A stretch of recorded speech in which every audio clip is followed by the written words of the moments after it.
On the surface level, Guild Wars 2 can be considered a pretty serious game. There are many story beats that highlight incredibly important, relatively serious, and sometimes even sad ideas within the world of Tyria, but that doesn't prevent the existence of many different funny, laid-back, and downright silly activities that you can partake in throughout the game, and today I want to highlight my top 10 favorite ones that you can find, so let's get started. In the number 10 spot are many certain Heart of Thorns adventures. Adventures are super fun activities that can challenge you in unique ways. You often have to learn a specific mechanic and master that mechanic in order to complete the adventure and rise to the top of the leaderboards. And there are a lot of these adventures, but a few of them are a bit sillier than others. The biggest one for me has to be A Fungus Among Us. This is an adventure where you transform into a mushroom person and you have to navigate through this jumping puzzle and make it all the way to the end. And don't get me wrong, this is incredibly fun and is an adventure that I like a lot, but the fact that you turn into a mushroom person is funny, especially given the fact that this is what you look like. But you also have a couple of similar adventures like the drone race, where you're piloting a little drone car and have to navigate through an obstacle course, or Beetle Feast, where you get transformed into a beetle and have to collect a bunch of mushrooms. In the number 9 spot are many of the hero challenges in the game. This is a general answer, but I'll highlight one specifically in a second. As you explore through Tyria, there are a wide variety of many different hero challenges that you can complete, and many of them often involve the commander consuming different substances that the commander probably shouldn't be consuming, such as this random old lady's toxobog stew, some powerfully weird meat that a centaur who tortures people has, this mysterious meat found amongst flesh reavers that has flies all around it, and there are just so many others. But the most iconic has to be this toxin-cured hog. This is a dead boar that you can find in Auric Basin. When you inspect it, you can see a toxic cloud is around it, which has done something remarkable.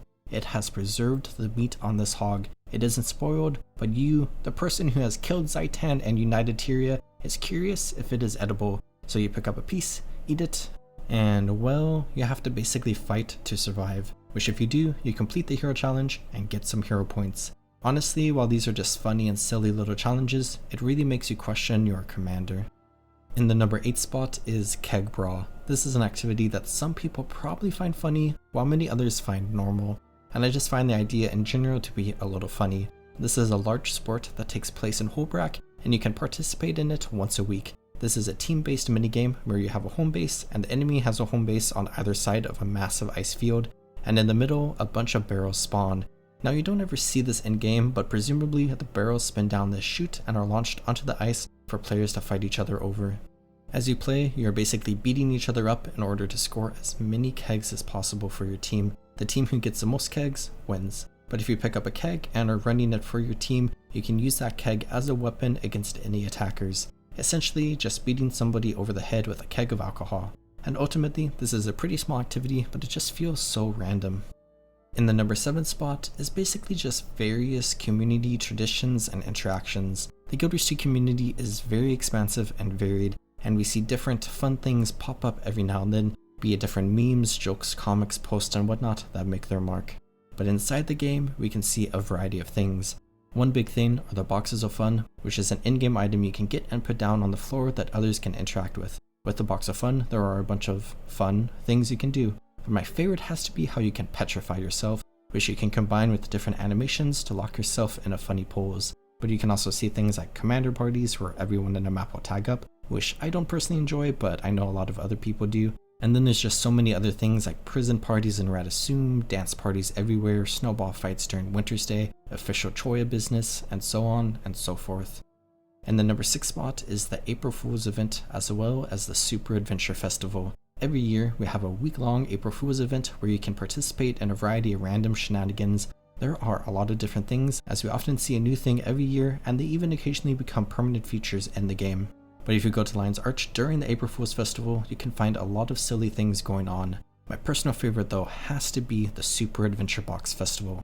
This was originally an April Fool's event, but has become its own thing that happens around the time of April Fool's. You have this Asuran engineer by the name of Moto who has this training program that you can participate in, and it is basically a massive jumping puzzle that takes place in a unique, much more pixelated world. And this activity is just so much fun and is full of many different hidden areas, secrets, Easter eggs, and references, Honestly, this is one of my favorite things in all of Guild Wars 2. In the number 5 spot is the Cattlepult. This is an iconic piece of char machinery that is incredibly important for player characters, as in you need to interact with it to get world completion. Diasa Plateau is the breadbasket of the Iron Legion and the char around the Black Citadel. There are a ton of farms, ranches, and other resource areas all around here. One of the most prominent parts of this map are the variety of different cattle ranches you can find around the map. One is Mad Mardine's Ranch, found around the Free Wayne Pastures and Rancher's Wash.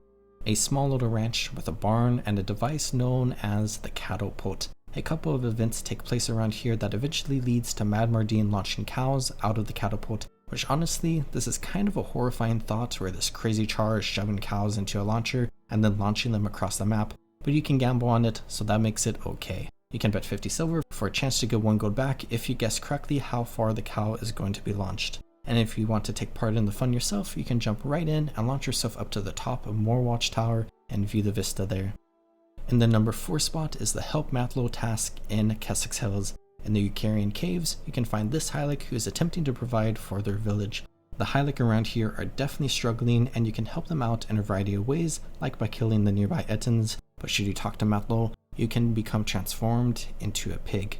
And right off the bat, this is just incredibly silly. The pig costume that you have been transformed into is absolutely incredible looking, and it's really funny to just run around as a little pig. But you can use your pig powers to help collect truffles. You can sniff around the different areas, enter burrows, and bring truffles back to Matlal so the Hylic can eat. But the thought of you just being transformed into a pig and running around this area doing little pig things is so fun. In the number 3 spot is the Put on a Cow Disguise and Demonstrate Techniques to the Cows event. Returning to Diasa Plateau, we can find more and more cattle ranches around the map outside of Mad Mardine's, and another one is the Charidus Estate. You have an interesting task here, but just north of the estate you can find this training course where a bunch of ranchers are attempting to train the cows here, but they are having some issues. So you and all of your glory can help them out by putting on a cow disguise and demonstrating various techniques to the cows around here. You go through this course with the cows and do various group exercises to help teach the cows various attacks on target dummies and also against some enemies, and ultimately you can help teach the cows something and make the ranchers here happy. But similar to transforming into a pig to collect truffles, this is just a hilarious idea that you would transform into a cow to teach other cows how to do things. And lore-wise, this isn't pig magic, so you're probably just wearing a crude costume and running around on all fours, headbutting target dummies. In the number 2 spot is the Run Around for No Reason adventure. Okay, this one is really cool from a lore perspective, but it's also just so incredibly silly. Jahai Bluffs is an interesting zone where there are a bunch of mist distortions that are merging our reality with other areas of Tyria, the mists, the past, the future, and so on and so on. There are a bunch of super fun areas all around this map, but the question mark area is an incredibly intriguing place. This location is filled with hallucinogenic mushrooms from another world, meaning that another location completely outside of Tyria is merging into our world in this location, meaning these are like alien mushrooms. Which all of that is super interesting to think about, but let's loop back around to that throwaway word of these mushrooms being hallucinogenic. Should you come under the effects of hallucinations or start having a bad trip, you can find a lot of different familiar faces around here. But then you also have the adventure of Run Around for No Reason, which is basically a simple obstacle course in this area that you can complete, and essentially what you're doing is literally just running around for no reason. You're not really achieving anything here, but you do get some rewards. But now for the number 1 spot, for my favorite silly activity in all of Guild Wars 2, and it has to go to the Salmon Run Adventures. These are 2 adventures you can find in Lowland Shore, an easier one located right underneath Moon Camp, and another more difficult one located on the Harvest Shore. And these 2 adventures have you transform into a salmon and navigate through the rivers of the map. At the easier one, you simply swim through the river and have to swim down the waterfalls as well, going through all of the obstacles. But the harder one is a bit more complex, as you have to go up a bunch of waterfalls, and you're doing this by launching yourself via cannons, so your fishy self is just flying through the air. But there are also stretches of land you have to navigate across, but since you are a fish who typically swims, you have to flop all over the land to get across it and back into the water. And as you do all of this, you can also choose to glub all over the place. That sounds wrong, but you can use the glub key to make a glubbing noise. And a lot of people don't like these adventures, but many others do, and I just find these 2 adventures to be really fun and just super silly. Should you decide that you want to continue being a fish in other parts of Tyria, you can get the Endless Jantheria Floppy Fish Tonic that allows you to swim, flop, and glub to your heart's desire. And that's my list. I hope you enjoyed. Guild Wars 2 definitely has a bunch of silly activities that you can find throughout the world, and these are some of my favorites. If you like this type of video, last year I highlighted my top 10 favorite April Fool's jokes in the history of Guild Wars that you can watch right now. I hope you all are taking good care of yourselves. Have a good one, everyone.